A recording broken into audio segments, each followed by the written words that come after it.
অনেকে পোশাক করবে তো ঠান্ডার দিন। কি দোয়া করবেন না? আরো কয়েক মিনিট শুনবেন? মাঝখান দিয়ে যে 2-4 জন উঠা বসা করতেছেন কেন?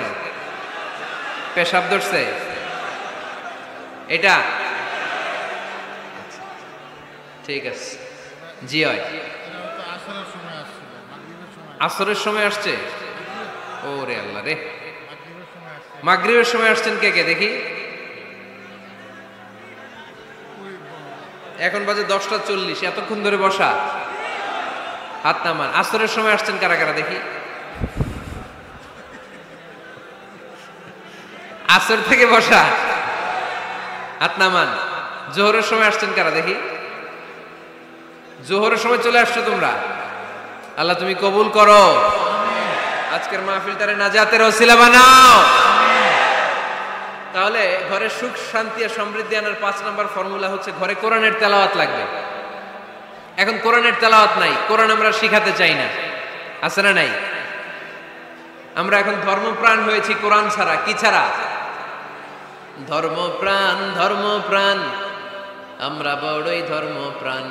নামাজ রোজার কিছু নাই, ভুলেও ধরি না কোরআন। ধর্মপ্রাণ। রোজ সকালে শুনতাম আগে আল কোরআনের বাণী রে, আল কোরআনের বাণী। এখন শুনি সারে গামার দীপ্ত ফ্যান ফেনানি। রোজ সকালে শুনতাম আগে আল কোরআনের বাণী রে, আল কোরআনের বাণী। এখন শুনি সারে গামার দীপ্ত ফ্যান ফেনানি। ধর্মপ্রাণ মুসলমান আজকাল হয়েছে মডার্ন। ধর্মপ্রাণ, ধর্মপ্রাণ, আমরা বড়ই ধর্মপ্রাণ। নামাজ রোজার কিছু নাই, ভুলেও ধরি না কোরআন। ধর্মপ্রাণ, ঠিক কি না? প্রতিদিন কোরআন শিখায় যে তার পকেট যায় ফাঁকা রে, তার পকেট যায় ফাঁকা। সপ্তাহে 2 দিন গান শিখায় যে নেয় তো 1000 টাকা। ধর্মপ্রাণ মুসলমান আজকাল হয়েছে মডার্ন। ধর্মপ্রাণ, ধর্মপ্রাণ, আমরা বড়ই ধর্মপ্রাণ। নামাজ রোজার কিছু নাই, ভুলেও ধরি না কোরআন। ধর্মপ্রাণ। এরকম ধর্মপ্রাণ আমরা কেউ হতে চাই? প্রতিদিন ফজরের পরে আমার ঘর থেকে কোরআন তেলাওয়াত হোক, আমরা চাই কি চাই না? ঘরে সুখ সমৃদ্ধি আর শান্তি আসার মাধ্যম হচ্ছে কোরআন তেলাওয়াত করা। ঘরে কোরআন তেলাওয়াত বাড়ায় দেন, ঘরে শান্তি বাড়ায় দিবে কে?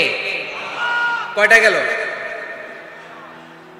হ্যাঁ, 5টা না? শুনতেছে তোমার সাহেব? 6 নাম্বার হচ্ছে মাঝে মাঝে বেড়াতে যাবেন। ভাবিরে নিয়ে বেড়াতে যাবেন, পারা যাবে? জি হয়। এই যে আপনাদের এখানে জাফলং আছে না? জাফলং আর কি আছে সিলেটে? মাধবকুণ্ড আর হাকালুকি, সবচেয়ে বড় হাওর বাংলাদেশে। আমি গিয়েছিলাম একবার। এই হাকালুকিতে যে 2 জন হারায় যাবে, 2 জন 2 দিকে, পারা যাবে? যাবেন। আল্লাহ রাসূল সাল্লাল্লাহু আলাইহি ওয়াসাল্লাম যেতেন, স্ত্রীদেরকে নিয়ে মরুভূমিতে বেড়াতে যেতেন, আউটিং এ যান, মাঝে মাঝে ফ্যামিলি ট্যুরে যান। কুল সিরু ফিল আরদ সুম্মা আনজুরু কাইফা কানা আকিবাতুল মুকাজ্জিবিন। জমিনে ঘুরে বেড়াও আর দেখো মিথ্যাবাদীরা পৃথিবীতে কি করেছে আর তাদের সাথে আমি কি আচরণ করেছি, ঠিক কিনা? সুযোগ হলে মিশরে যান, ফেরাউনের লাশ দেখে আসেন। কারুনের বাড়িতে যান, ধ্বংসস্তূপ দেখে আসেন। পারলে জর্ডানে যান, মৃত সাগর দেখে আসেন। সমকামিতার কারণে লূত আলাইহিস সালামের কওমের লোকদেরকে আল্লাহ জমিন থেকে উঠে একটা আঘাত করেছেন জমিনে। ফাজআলনা আলিয়াহা সাফিলাহা, জমিনের উপরের মাটিকে আমি নিচে ঢুকিয়েছি, নিচের মাটিকে আমি উপরে ঢুকিয়েছি। উপর থেকে শিলা আর প্রস্তর বৃষ্টি নাজিল করে পুরো জমিনটারে আমি মাসাকার করে দিয়েছি। ওইখানে এখন ডেড সি, লোহিত সাগর, মৃত সাগর। ওখানে কোনো মাছ জন্মায় না, কোনো কাঁকড়া জন্মায় না, ব্যাঙ জন্মায় না, কিচ্ছু জন্মায় না। লবণের ডেনসিটি, ঘনত্ব এত বেশি, ওখানে কোনো মানুষ ডুবেও না। গজবের জায়গা। সুযোগ হলে দেখে আসেন। টাকা পয়সা ভালো থাকলে সময় হলে প্রায় ফ্যামিলি মেম্বারদেরকে নিয়ে উমরায় যান। কই যাবেন? উমরায় যান। নবদম্পতি যারা বা রিসেন্টলি তোমরা যারা বিয়ে করতে যাচ্ছ, you are going to be a new couple, পারলে তোমাদের হানিমুনটা উমরায় সেরে ফেলো। পারা যাবে না? স্বামী স্ত্রী দুইজনে মিলে মক্কায় চলে যাও, আল্লাহর ইবাদত, আল্লাহর ঘরে সিজদা দিয়ে নতুন জীবনটাকে নতুন ভাবে শুরু করো। বরকত দিবে কে? তাহলে ঘরে বা ফ্যামিলিতে সুখ সমৃদ্ধি নিয়ে আসার 6 নম্বর মাধ্যম হচ্ছে আউটিং এ যাওয়া, মাঝে মাঝে বেড়াতে যাওয়া। আল্লাহ রাসূল সাল্লাল্লাহু আলাইহি ওয়াসাল্লাম বেড়াতে যেতেন, সফরে স্ত্রীদেরকে নিয়ে যেতেন। সহিহ বুখারীর বর্ণনা, কানা রাসূলুল্লাহ সাল্লাল্লাহু আলাইহি ওয়াসাল্লাম ইযা আরাদা সাফারান আকরা বাইনা আজওয়াজিহি। আল্লাহ রাসূল সফর করলে কোন স্ত্রীকে নিয়ে যাবেন তিনি স্ত্রীদের নাম লিখে লটারি করতেন। সুবহানাল্লাহ নাই? কি করতেন? কোরআ, আরবিতে বলে কোরআ, বাংলায় বলে লটারি। এই লটারি জায়েজ, এই লটারি জায়েজ আছে। স্ত্রীদের নাম লিখে কোরআ করতেন, লটারি। যার নাম আসতো তাকে নিয়ে আল্লাহর হাবিব সাল্লাল্লাহু আলাইহি ওয়াসাল্লাম সফরে বেরিয়ে যেতেন। সফরে স্ত্রীদের সাথে দৌড়াদৌড়ি করতেন। সুবহানাল্লাহ বলবেন না? আম্মা জান আয়েশা রাদিয়াল্লাহু তাআলা আনহাকে আল্লাহর হাবিব সাল্লাল্লাহু আলাইহি ওয়াসাল্লাম এত ভালোবাসতেন, আল্লাহর হাবিব সাল্লাল্লাহু আলাইহি ওয়াসাল্লাম বলতেন, আয়েশা চলো দৌড়াদৌড়ি করি। ওই যে দেখা যায় খেজুর গাছ, চলো কে কার আগে যেতে পারে। দুইজন দৌড়ালেন।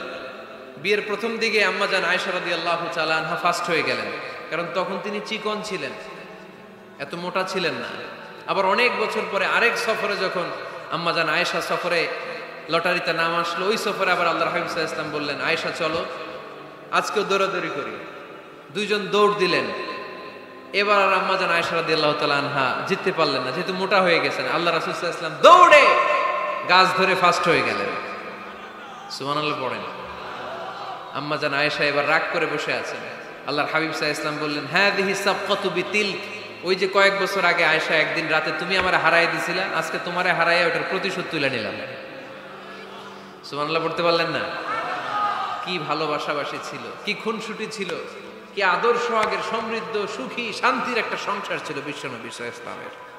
তিনি স্ত্রীদের সাথে খোশ গল্প করতেন, বিনোদন করতেন, হাসি ঠাট্টা করতেন। তবে এই বিনোদন ছিল সুস্থ বিনোদন, এই রসিকতা ছিল সুস্থ রসিকতা, ঠিক কিনা? আমরা এটা করতে চাই না। অনেকের চেহারা, আমাদের চেহারার মধ্যে কোনো হাসি নাই, খালি রাগ আর রাগ, আছে না নাই?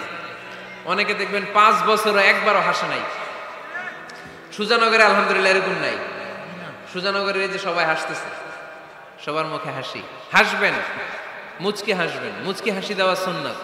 আর মুচকি হাসতে পয়সা লাগে না। পয়সা লাগে তো হাসেন না কেন? মুচকি হাসেন, হাসি দেওয়া সুন্নাত। তো তাহলে 6 নাম্বার যে পদ্ধতি আমরা পেলাম ঘরে সুখ শান্তি আনার,